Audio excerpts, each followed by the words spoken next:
here's a quick little video that I took inside the Museum of the Great Plains. It is a tornado simulator, so if that's something that might be kind of scary for you, just giving you a heads up there. So let's go in and check out the tornado simulator here in Lawton, Oklahoma.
The day that the tornado hit, it was a typical spring day. The clouds were super dark and they were just churning left and right. And we were watching TV at the ambulance station, and they were talking about the storms were forming out in our Vernon area. You get that feeling that something's going to happen today.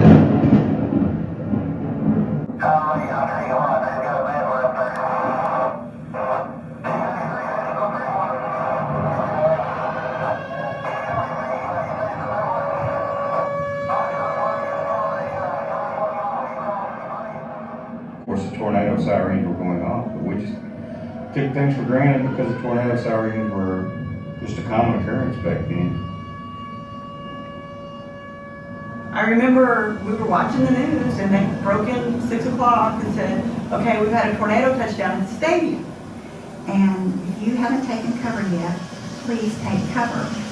And immediately, everything went dead.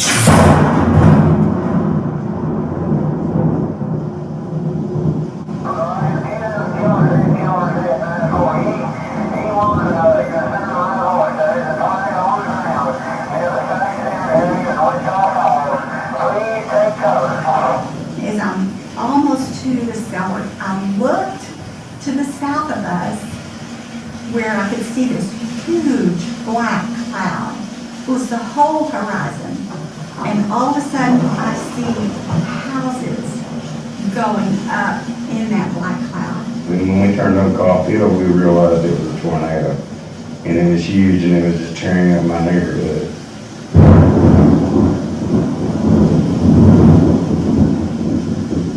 My nephew was coming at us saying, come on, get in the cellar.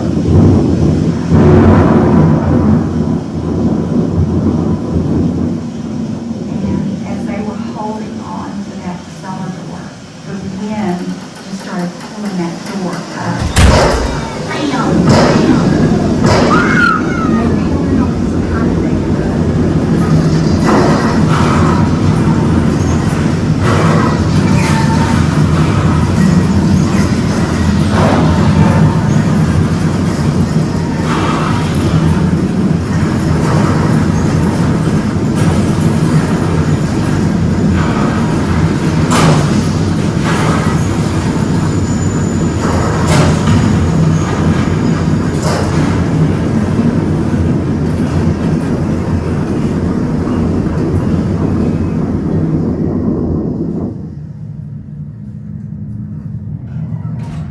Opened the door, and my brother-in-law said, Elaine, your house is destroyed. at that point I realized that I was in the eye of the tornado, and I saw cars and rooftops and stuff circling. It was the most eerie stillness and dark that you could ever feel. Get back in the cellar, hurry, hurry.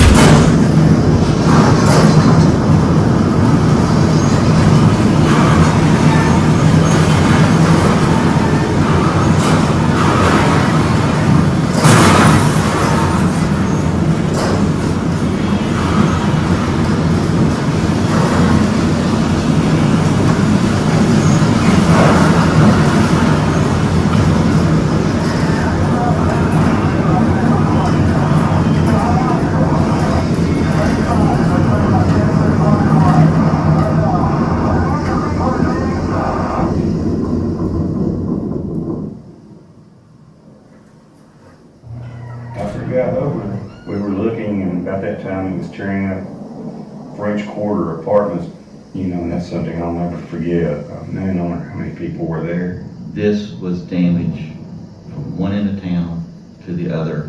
Where does it start? Where does it stop? And I felt like at that point that I had come out from under the mattress in somebody else's skin. This was somebody else's world. That feeling didn't leave for years. All of that other stuff, we could fix that. And then I started walking house to house, pulling debris off and pulling people out of bathtubs. And every time you turn around, you hear somebody crying for help.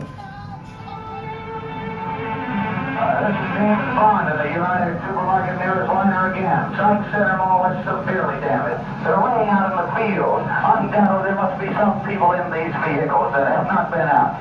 Faith Village is absolutely flattened. There are new houses standing within my view as I climb down. We had Mother and Daddy's house, and we took the girls over there right away. I mean, for them, it almost makes me cry. For them to see their house gone like that, it was horrible. I guess it was the next day is when I heard that Richard's daughters had died. He lost both of his daughters. That was hard. Everywhere it hit was very populated, and I imagine 25,000 were affected. You had the Vernon storm, the Wichita Falls storm. Lawton was hit. The National Guard came in immediately and blocked off the whole neighborhood. And at night, helicopters would fly over with these huge spotlights. I remember the hard manual labor, getting those houses ready for people to move back in them. There were truckloads of people driving around in pickups. Everybody would jump out and help clean somebody's yard. There was people from all over that had come to help. Fort Sill started bringing in all their people, and They came up with all the tools they needed and said, we're here, what can we do to help y'all? And the community just all pitched in. It was incredible how this town came together. Afterwards, it's something that's going to change your life. It's devastation that most folks have never seen before. I know people think, why would you live in Tornado Alley? Why would you rebuild right there on that spot? And that's because it's home. And you don't change home. You just have the courage to rebuild, and life goes on, doesn't it?